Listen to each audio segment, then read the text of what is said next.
Hello guys, good day. This is the video lecture for the substantive testing of the receivable and sales transaction.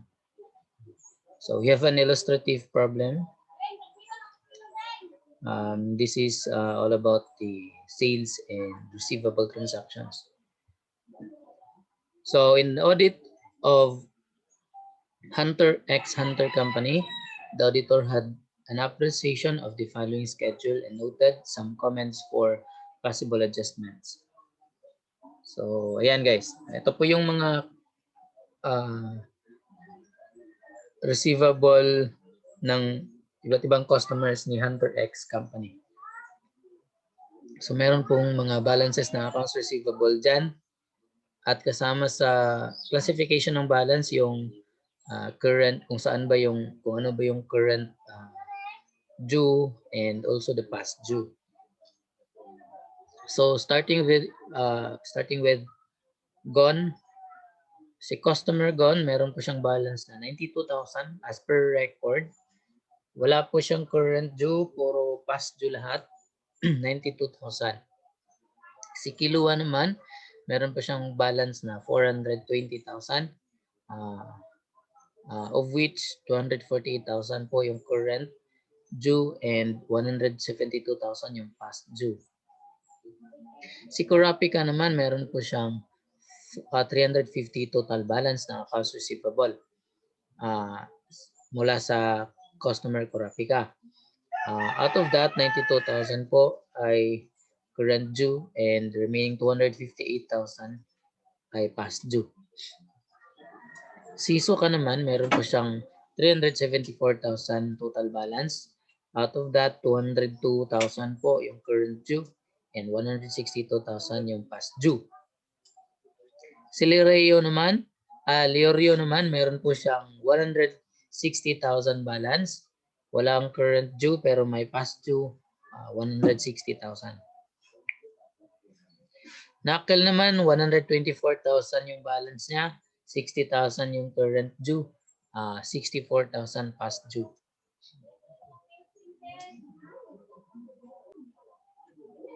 Biscuit, meron po siyang 4,000 balance, current due lahat. Si Isaac naman, meron po siyang 256,000, current due 80, yung remaining 176 past due po yan. Pams Siberia, meron po siyang 240,000 balance. Out of that, 240 pa rin yung current due, walang past due. So the account receivable control account balance was determined to be 2,220,000. The external auditor submitted the following audit comments for possible adjustments. So ito po yung mga nakikita ng auditor during the audit. No? Ayan, may notes po. First, ito po ay patungkol kay Gon, customer Gon. Merchandise found defective returned by the customer Gon on October 31, 2019 for credit. But the credit memo was issued by Hunter X Hunter on January 15, 2020. So tingnan muna natin kung ano yung required ng problem na to. Yung requirement po, adjusting entries as of December 31, 2019 and adjusted balance of the accounts receivable trade as of December 31, 2019. Okay? So ayan, gawa tayo ng adjusting entries tapos determine natin magkano ba yung balance ng AR. So again, as per record, yung account balance po ng AR is 2,220,000. Okay, so etong sa customer Gon, may defective products no na ni-return on October 31, 2019. Ito po ay mula sa sales on credit, guys. But the credit memo was issued by Hunter X Hunter only on January 15, 2020. So ibig sabihin, kung nag-issue siya ng credit memo January 15, 2020, di yun lang din siya nag-record ng sales return. No?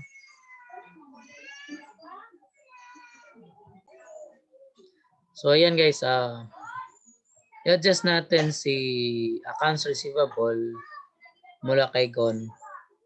Kasi may sales return, hindi na record on the year 2019. Possible na na-record sa 2020. So ang gawin po natin, record tayo ng sales return for December 31, 2019. Okay, so yung entry natin dyan, ayan, debit sales return, credit accounts receivable, worth 92,000. Tingnan natin kung 92,000 ba talaga. Merchandise return on credit.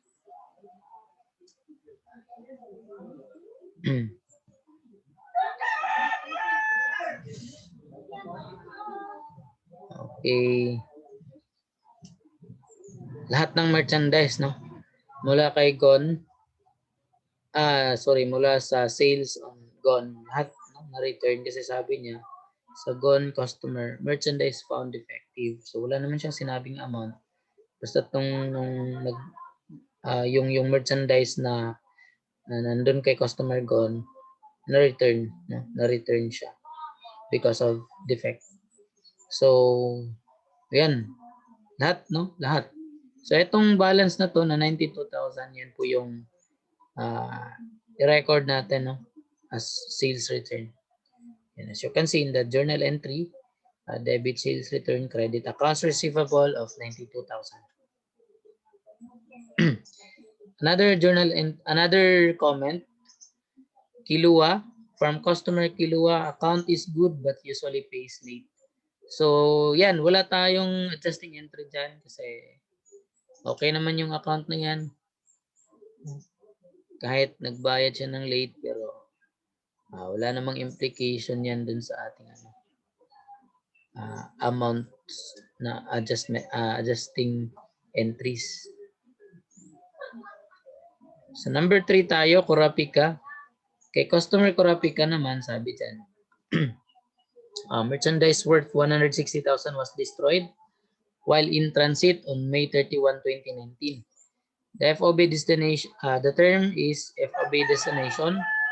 The carrier was billed on June 15, 2019. Okay, sabi dyan si Leorio and Palm. So, ano ba yung nangyari dito?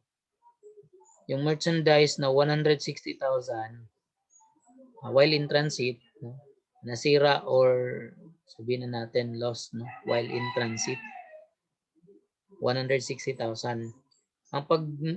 Ang nagmamay-ari niyan is si Hunter X Hunter pa rin. Bakit? Kasi FOB destination. Hindi pa na transfer yung title kasi hindi pa na-receive ng buyer. Okay? So FOB destination, seller yung may-ari niyan.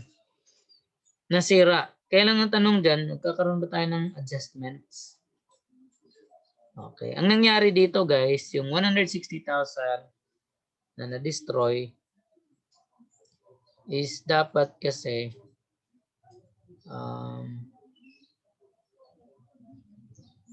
kung naka-record ng sales si Hunter X Hunter doon kay Kurapika, dapat tanggalin. 'Di ba? Kasi sa kanya pa yung inventory tapos nasira pa. So kung nag-record siya ng sales diyan, dapat nagkaroon ng reversing entry patungkol sa merchandise na 'yan. No? Kung nag-record siya ng sales.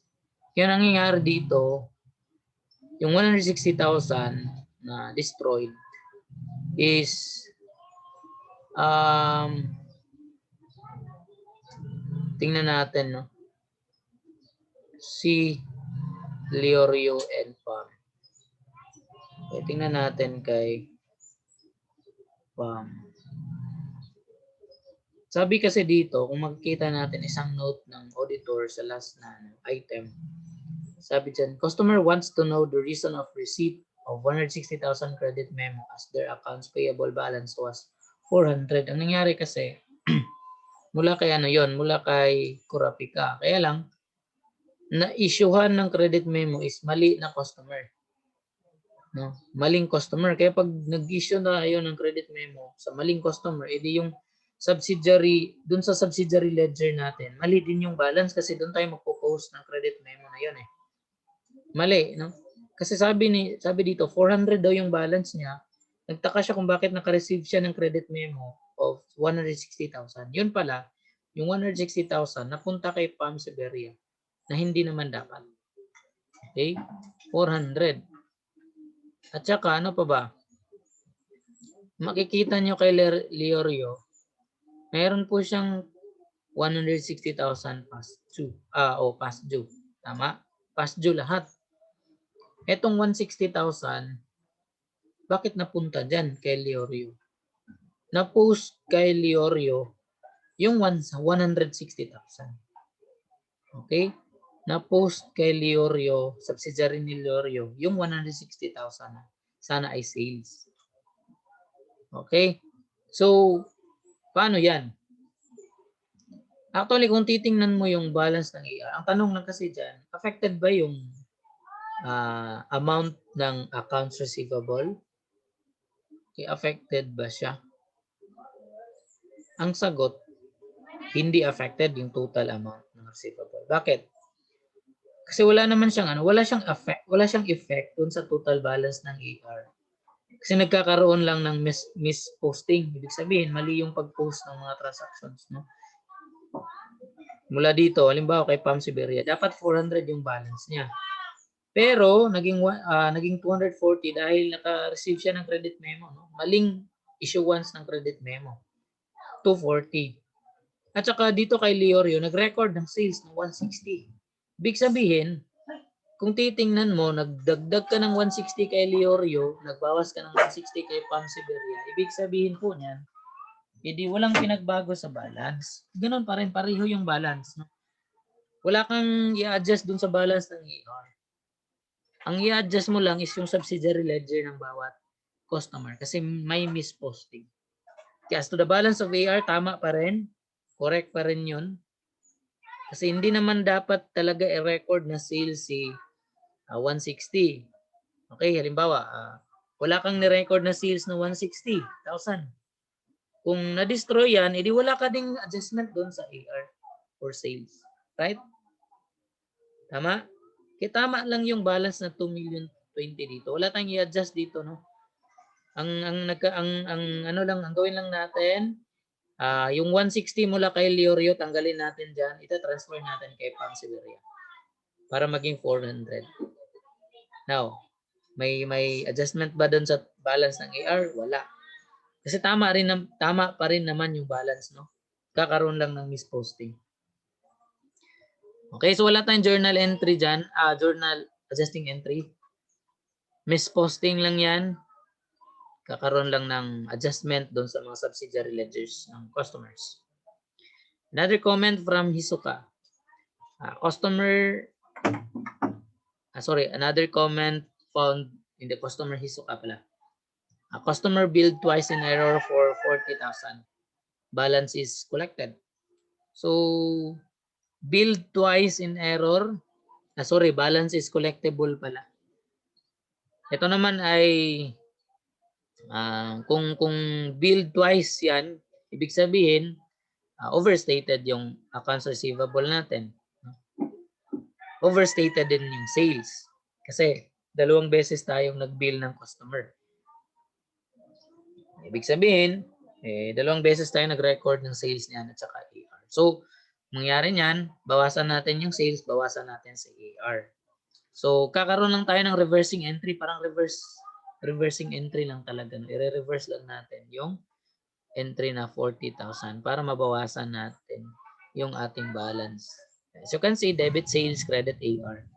Para matanggal yung isang 40,000 na ni-record.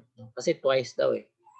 So kung 40,000 yung transaction, nag-record siya twice, naging 80. So tanggalin natin si 40, i-reverse natin. Debit, sales, credit, AR, 40,000. Another comment. Number 5, Leorio. Collected in full on January 31, 2020. Yan natin. Collected in full on January 31, 2020. So, journal entry. Ayan. Debit, accounts receivable non-trade, then credit,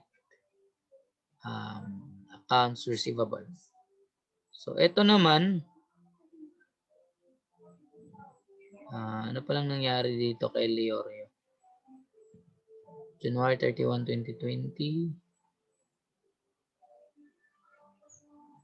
Wala, parang may kulang sa mga information. Hindi complete. Ay, bakit naging non-trade siya?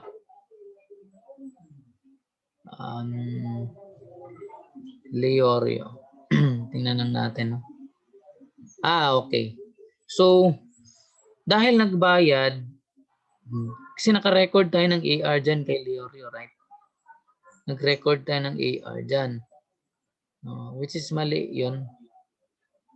Mali yung AR na yan eh. Dapat hindi sa kanya yan. Ang nangyari, paano ba to? Nag-record siya ng accounts receivable non-trade, tapos tinanggal si accounts receivable. Bakit siya non-trade? Kasi ano,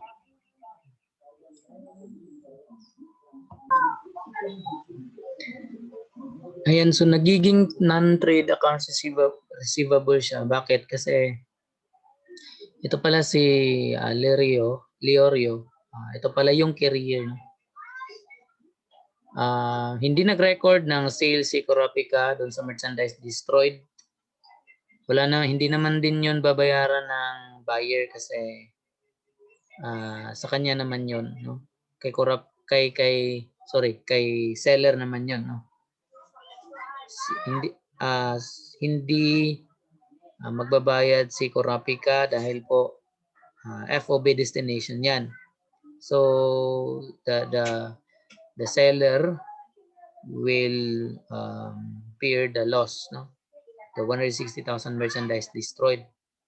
Kasi siya yung sa kanya, hindi pa na-transfer kay buyer yung title. Kaya lang, tingnan ni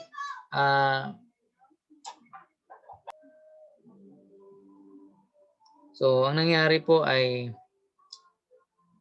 yung 160,000 tiningnan ng Hunter x Hunter Company kung sino yung may fault, no?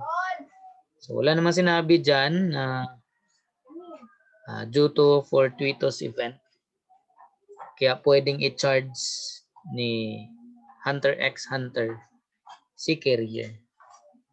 Kung napatunayan na si carrier yung may fault. So dito siguro napatunayan na at fault si carrier dahil sabi naman dyan, the carrier was billed on June 15, 2019. Kaya lang, yun nangyari kasi, yung sabi ko kanina, na-post doon sa ledger ni Leorio yung AR na 160,000. Ito. Which is hindi dapat kasi hindi naman yon trade receivable, hindi naman yon accounts receivable. Kasi wala kang accounts receivable dyan. Ang meron ka lang, non-trade receivable. Bakit non-trade? Kasi si carrier ngayon, babayaran niya si entity. Okay? Pero hindi naman yon arising from sale of merchandise. Kaya non-trade yun. Kaya yung entry sa number 5, yung adjusting dito, hindi yon pertaining sa collection. Itong sabi niya, collected in full on January 31, 2020. Hindi. Hindi yan yung in-adjust niya sa adjusting entry na to, number 5, hindi yung collection, kundi yung pag-classify niya sa account na 160,000. Kasi na-post kasi doon sa general sa subsidiary ledger ni Leorio na AR. Na-post sa AR na subsidiary ledger ng Leorio. Pero hindi dapat sa AR yon, kundi dapat nandun yon sa non-trade receivable. Kaya ang gawin dito sa number 5 na adjusting entry, actually hindi to adjusting entry, parang ano lang, reclassification of account, no? Kasi nag-record siya ng AR sa ledger. Ang gawin po natin, tanggalin natin yung AR nandun kay Leorio, ita-transfer natin dun sa non-trade receivable. Kaya ang entry dyan, debit accounts receivable non-trade or simply debit to non-trade receivable. Okay, non-trade receivable, no? Or ganito, accounts receivable, non-trade. Tapos, tanggalin mo lang si AR na 160,000. So, yun yung nangyari, no? Actually, para kay Kurapika yon, si customer Kurapika dapat yon. Kaya lang nawala, na-destroy yung inventory na hindi pa naman pagmamay-ari ni Kurapika. Kaya wala pang payable si Kurapika dito, wala pa tayong receivable mula kay Kurapika patungkol sa 160,000 na inventory. Okay? So, wala. Ang nangyari lang kasi, yung 160, sinarge natin kay carrier, pero nag-debit tayo ng AR which is hindi. Mali yun. Non-trade yun. No? Non-trade. Ito po ay reimbursement. No? Baka kasi napatunayan si carrier na siya yung may fault na na-destroy yung inventory. Okay. Okay. Doon tayo sa number 6, Knuckle. Paid in full on December 30, 2019 but not recorded. Collections were deposited on January 2, 2020. So, magkano ba yung balance ni Knuckle? 124,000. Ayan. Binayaran in full.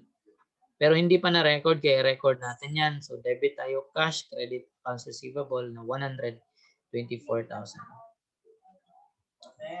So, number 7 naman, Biscuit. Receive accounts confirmation from customer for 44,000. Investigation revealed an erroneous credit for 40,000. So, tingnan natin yung account ni Biscuit. Meron po siyang balance dito na 4,000. Kung sabi dyan sa comment, yung laman ng confirmation galing kay Biscuit customer, sinabi doon na 44 talaga yung balance niya, 44,000. Yun yung nasa confirmation letter. Pero,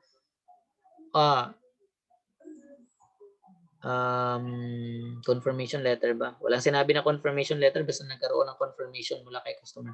44,000 yung account niya, account balance. Tapos ang nasa record, 4,000. So, bakit ganon? So, sinabi ng auditor dito, investigation revealed an erroneous credit for 40,000. Ibig sabihin, yung account ni Biscuit erroneously credited by 40,000, which is mali, no? Erroneous credit. So, dapat kung ano ba nangyari sa erroneous credit? Yung AR niya na credit, baka mali, no? Mali yung Hunter X, Hunter Company, no? Credit yung AR mula kay Biscuit. So dito, ibalik na, wala tayong ano dito, wala tayong journal entry as to the ano. Wala tayong journal entry. Meron ba? Kung erroneous credit yan. Ito pala. Sabi dyan, si Isaac Neterio. Okay, so tingnan natin si sa number 8. May note kasi dito eh. Si Isaac. Sa number 8 kasi, sa customer Isaac, neglected to post 40,000 credit to customer's account. Ibig sabihin pala, yung 40,000 na erroneously credited to Biscuit customer's account, dapat pala kay Isaac yun. Hindi na post sa subsidiary ledger ni Isaac customer, pero na post doon kay Biscuit customer. So mali yun, no? Actually, the accounts receivable balance as a whole, tama pa rin. Bakit? Kasi nagbawas tayo ng 40,000 sa account ni Biscuit, hindi nabawasan si Isaac. So, yung account balance ng the total balance of AR, tama pa rin siya, pero yung balance ni Biscuit, mali na. Balance ni Isaac, mali na. Okay? So, total accounts receivable, tama pa rin.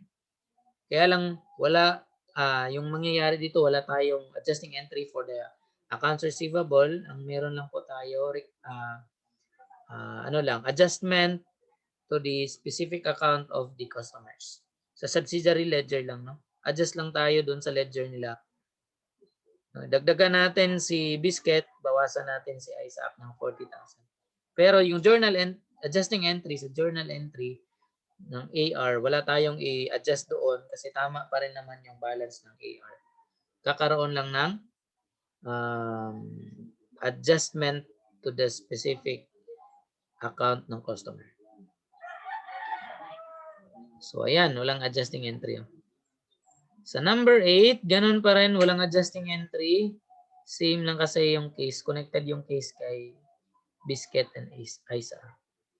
Sa number 9, customer wants to know reason of the receipt, 160,000. Ito yung sabi natin kanina na yung 160,000 na inventory na na-destroy, na sana ay para kay Kurapika. Kurapika ba yun? Kurapika, ang nangyari is, nagdagdag tayo ng AR, sinarge natin ng AR kay Leorio, tapos nag-issue tayo ng credit memo na mali kay Pam Severia. So, mali yung pag-issue ng credit memo kasi yung credit memo hindi rin naman dapat mag-issue ng credit memo dahil wala naman tayong na-record na sales mula kay Kurapika. So mali pa yung pag-issue ng credit memo na punta pa kay customer Pam. So dito naman, although naka-receive siya ng 160,000 credit memo sa kanyang account, ibig sabihin binawasan natin yung accounts receivable ng customer Pam na 160,000 pero wala tayong adjusting dito in the total accounts receivable. Bakit? Kasi kung nakita niyo sa given, nag-record kasi siya ng 160,000, di ba? Nag-record siya ng 160,000 na AR kay Leorio. Kaya yung total amount ng AR, wala pa rin mali patungkol dito sa number 9 na note. Ang gawin lang po natin dito is i-adjust lang talaga yung balance ni Pam Severia sa kanyang subsidiary ledger. Sa accounts receivable ni Pam, accounts receivable from Pam customer. Doon lang tayo mag-adjust pero the total amount, wala tayong i-adjust doon kasi yung total accounts receivable balance related to this note ay correct pa rin. Specific account lang ng customer yung may mali. Doon lang tayo mag-adjust. Okay? Ayan. So, ayun na nga. Ito na yung mga sagot dyan. Walang journal entry from 7 to 8 and 9. Okay, pwede nyo i-review ito sa inyong mga sariling mga SIM para ma-explore nyo lahat. Now, doon tayo sa requirement number 2. Sabi niya, adjusted balance of AR. So, wala tayong ibang gawin kundi kukompute natin si adjusted balance of AR. So, yung unadjusted balance niya is 2,020,000. Tapos, i-consider lang natin yung mga adjustments. Adjustment number 1, credit 92,000. Kaya deduct lang tayo 92,000. Wala sa number 2, wala sa number 3. Sa number 4, credit tayo 40,000. Ayan. Kaya deduct 40,000. Sa number 5, credit tayo 160,000 dahil hindi naman to dapat AR. Okay? Kakaroon lang ng transfer, no? Tapos, number 6 collection, 124,000. Kaya yung adjusted balance is 1,604,000.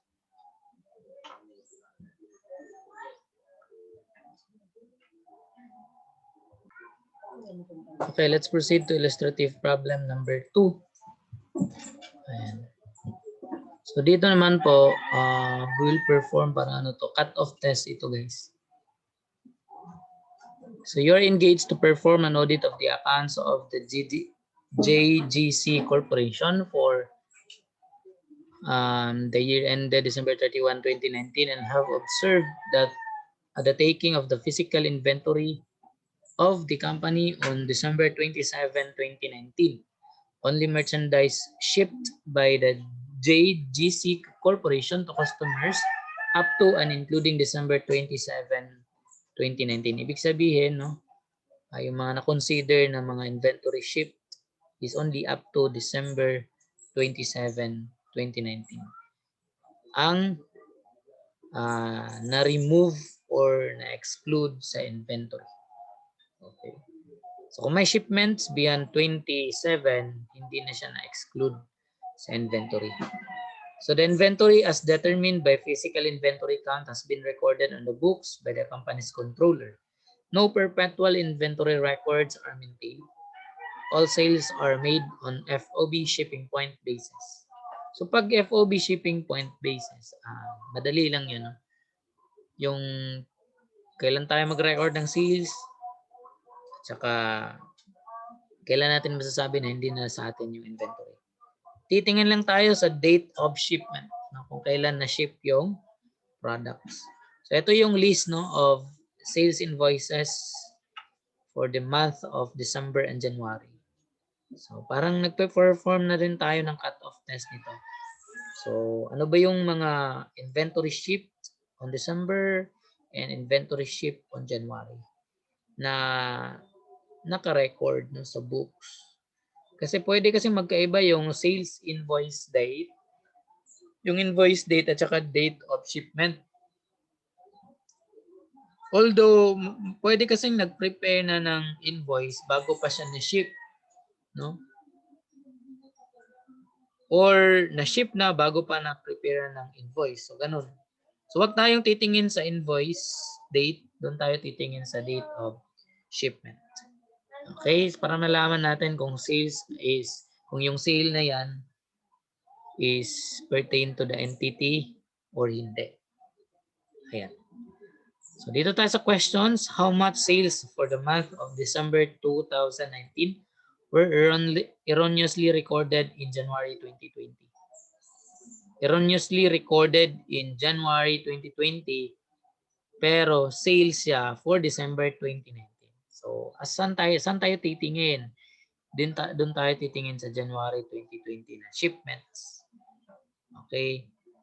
So ang tinatanong diyan, sales daw dapat sa 2019 na ni-record sa 2020.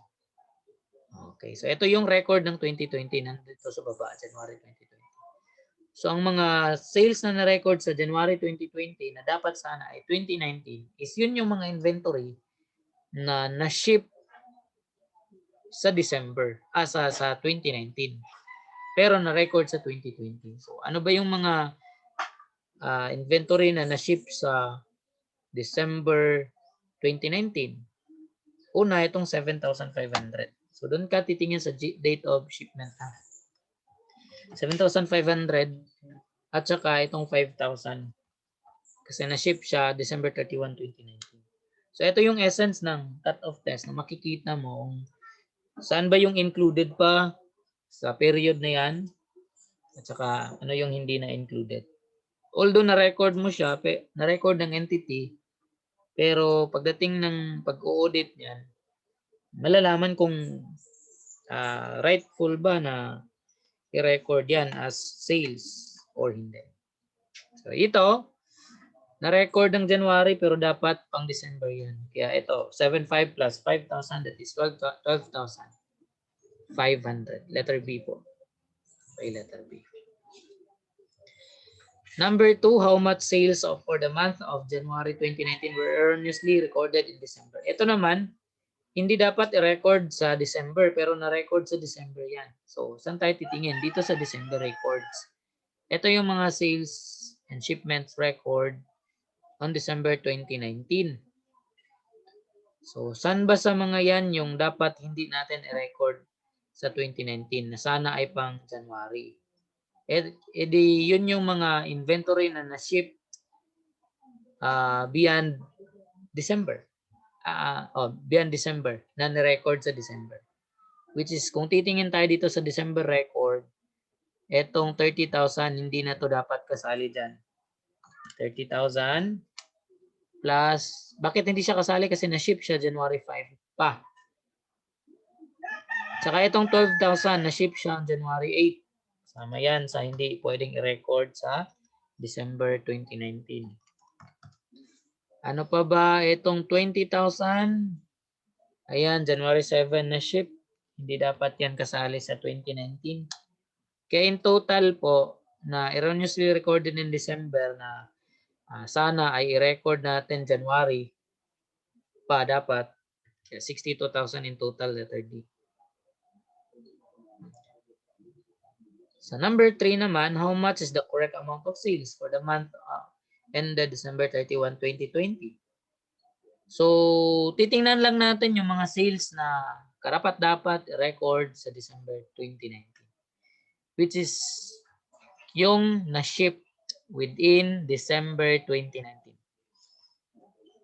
Ito, 25,000. Ano pa ba? Itong 18,000 kasama yan. Plus 18,000 tayo. 16,000 kasama yan. 8,000 na na-ship on December 5 kasama yan. Plus 14,000. Ayan. Now, yan na ba? Hindi pa. Kasi may mga na-record sa January na na-ship sa December. Which is yung 7,500 and yung 5,000. So in total, meron po tayong 93,500. Letter C. 93,500. Ayan. So yan yun, no? Yung cut-off test, hindi lang yan applicable sa sales transaction. Pwede rin yang i-apply dun sa sa purchases, no?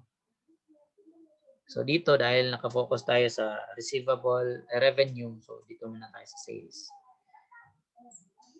Another illustration here, ito naman po ay patungkol sa receivables. So ito yung balances ng customers natin. Ayan. May date, may invoice date, balance ng AR, tsaka ayan. Tapos nag-prepare po ng aging. So ayan. So basahin na natin, DAE Company's Accounts Receivable Subsidiary Ledger shows the following information. So sa subsidiary ledger ni Jovit, meron po siyang balance na 70,360. Ang laman po niyan, may 28,000, invoice date December 6, tapos invoice date November 29, 42,360.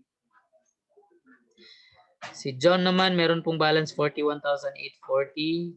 Ito na po yung details niya. Si John Veer, 61,200. Ito po yung details niya. Si Jo Marie, puro J lahat to, no? 90,280. Ayan, ito po yung details. Si Jacel, meron po siyang 63,200. Ito po yung details niya. Si Janet, meron po siyang 34,800. Ito po yung details niya. So, careful lang tayo sa pagtingin sa mga balances kasi mas appropriate kasi pag nag-total tayo ng balance ng AR. Mas appropriate kasi kung dito tayo, aside dito sa amount na to, itong naka-classify na per date. Ayan. Ito lahat. Mas appropriate 'yan. Kapag tinanong ka magkano yung mas appropriate kayo, mas accurate pala. Mas accurate kasi yung mga balance na nandito kasi detailed to. Kasi maaring mali yung balance dito, lalong-lalo na kapag manual posting, no? Hindi naka-system. Kasi pag automated, accurate talaga yan, no? Kung ano yung pinopost dito na doon na amount, yun talaga yung papasok sa balance niya. Pero kapag manual posting, no? Itong 70, hindi natin ma-certain na 70,360 is tama ba na balance kapag manual. So mas appropriate or mas accurate na din ka titingin sa mga laman ng balance na yan dito. Okay? May mga instances, no, na bakit mali? Bakit mali yung balance? Hindi nag-total yung balance dito sa total saka dito sa itong mga details na to sa right side. So baka mali yung pag compute sa total balance. Pero again, kapag automated ang system nila, okay lang yan.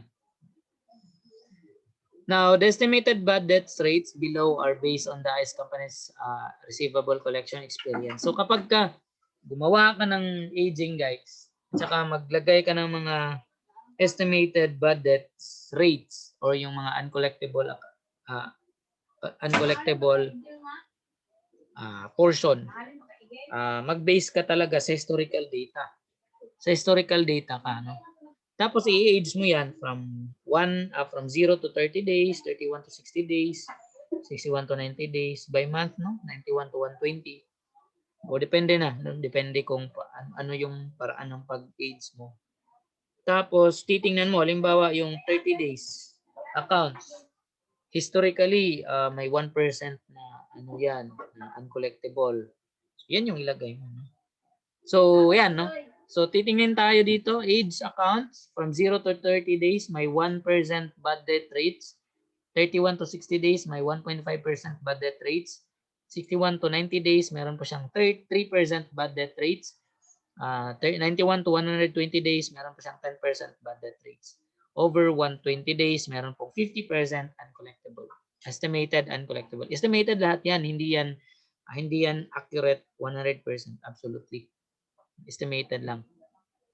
Now, the allowance for bad debts account had a credit balance of 7,000 on December 31, 2019 before adjustment. So, meron po siyang unadjusted allowance for bad debts account, 7,000 po. Now, ang tanong sa first question, ang hinahanap sa first question is the adjusted accounts receivable balance of DAI. Adjusted. So, ayan, wala namang write-off. Pag adjusted kasi yung face amount talaga ng receivable na tama, no? Without deducting allowance. Walang write-off. So, saan ako titingin? Sabi ko nga, huwag kang tumingin dito sa mga balance na, yung total balance nila every customer.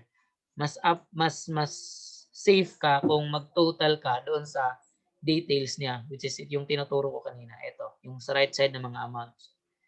Yan. Pag tinotal mo yan lahat, mag-equal yan sa kano ba yung total yan? 361,680. Ayan. Ang ginawa niya dito, yung mga total ng bawat total ng bawat customer. Pero sabi ko nga guys, para mas safe ka, mas appropriate or sabihin na natin mas preferred, no? Mas preferred kung kukomputan yung mga details na yan. Compare dito sa balance na to. Kasi pag manual posting, baka may mali doon sa total balance. So yun, 61.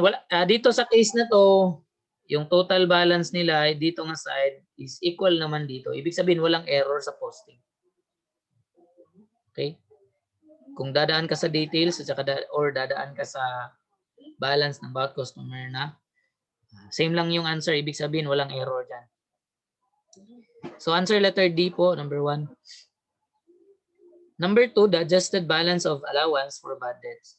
Okay, kung alam natin yung ano ba yung output kapag kukompute tayo ng bad debts expense using aging. Ang output doon, ang result doon is yung required balance ng allowance for bad debts, which is yung adjusted na, yung makukuha natin. Ang gawin lang po natin para makuha natin yan, ika-classify natin magkano ba yung 0 to 30 days, 31 to 60 days, 61 to 90 days. Ayan, ika-classify lang natin para malaman natin magkano yung i-multiply natin sa kanila na bad debt rates. So, ayan. So, 0 to 30 days, hanapin, isa-isahin natin to. Itong 28,000, saan papasok yan? Yung 28,000, nandun yan sa 0 to 30 days. Yan. So, gawa ka lang ng mga column or even rows, no? Para ma-classify mo lang 0. I-separate mo lang 0 to 30 days, 31 to 60 days, and so on. So, yung 28,000, saan papasok yan? Tingnan natin. December 8, 0 to 30 days yan, 0 to 30 days. December 6 pala, December 6. 0 to 36 yan. Baka may mali lang dito, may ano lang. Dito yan, dito yan. Tapos 42 to 360 days, nasaan yan? Nandun yan sa 31 to 60 days pumasok. 31 to 60 days. Then, nandyan yan.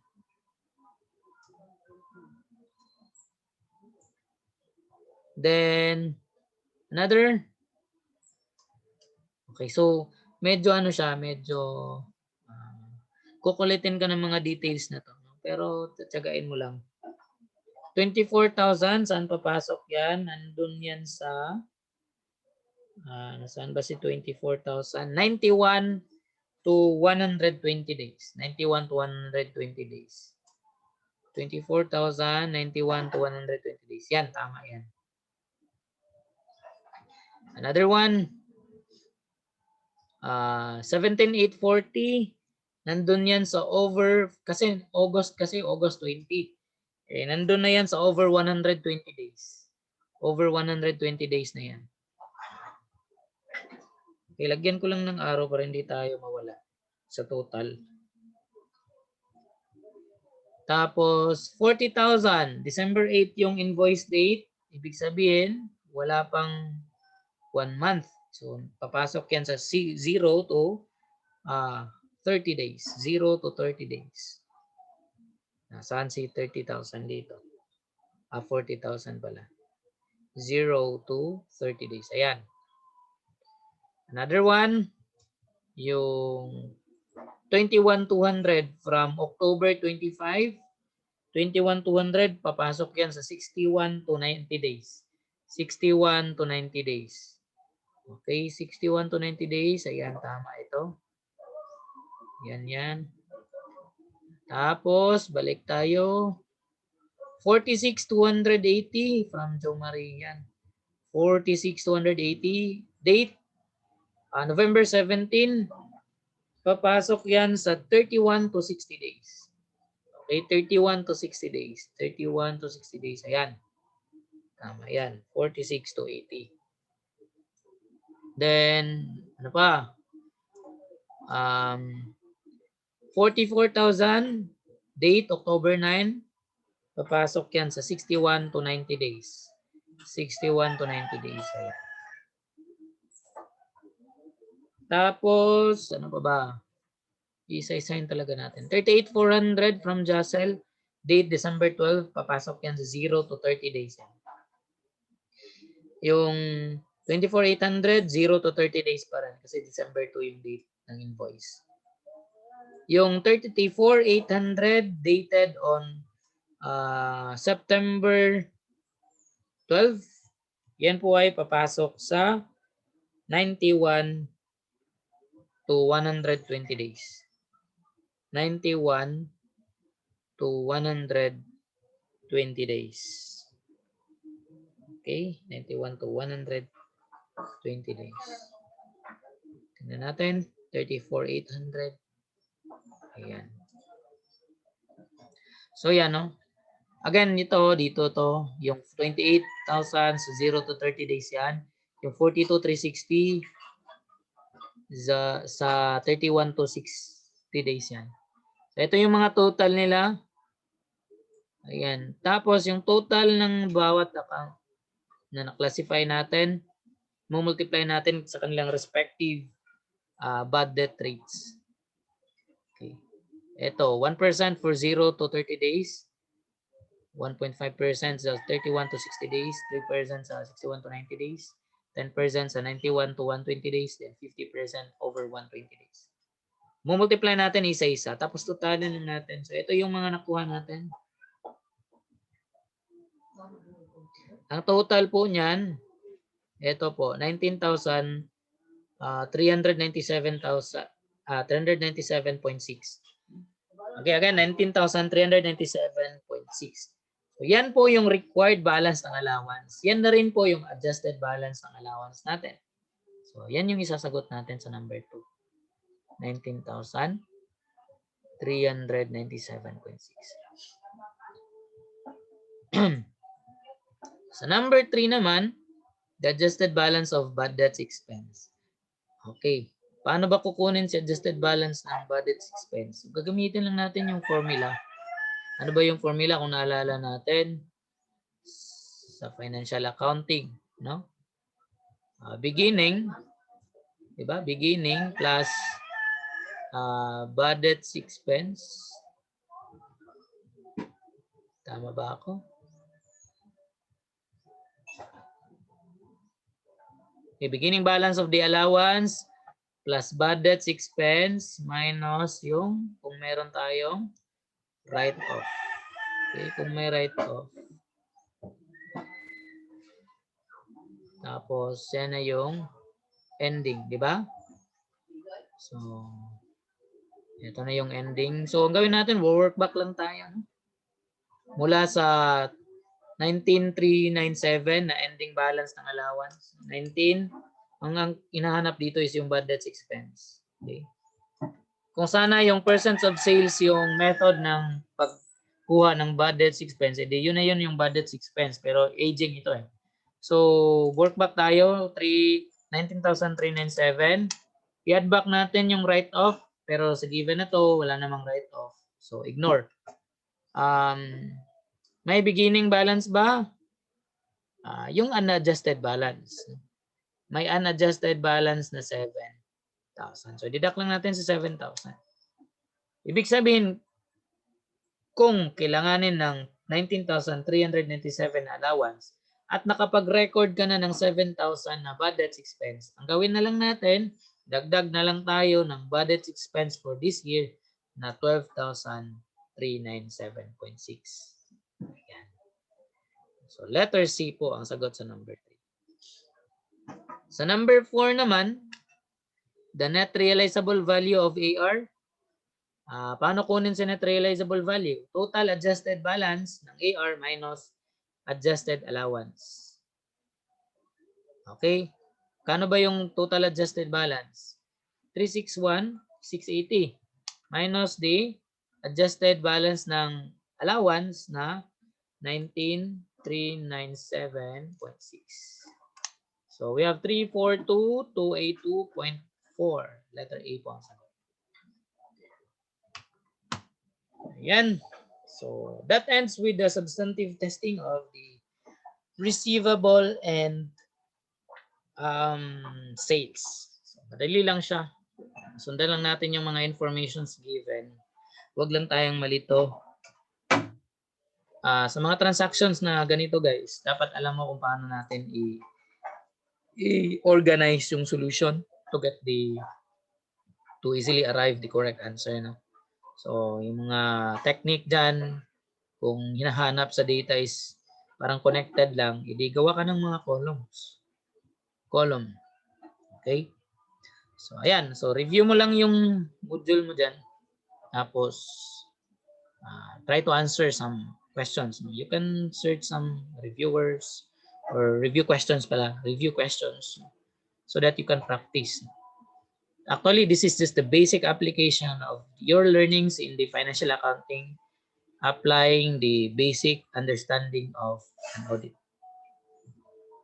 Okay, so thank you for watching guys.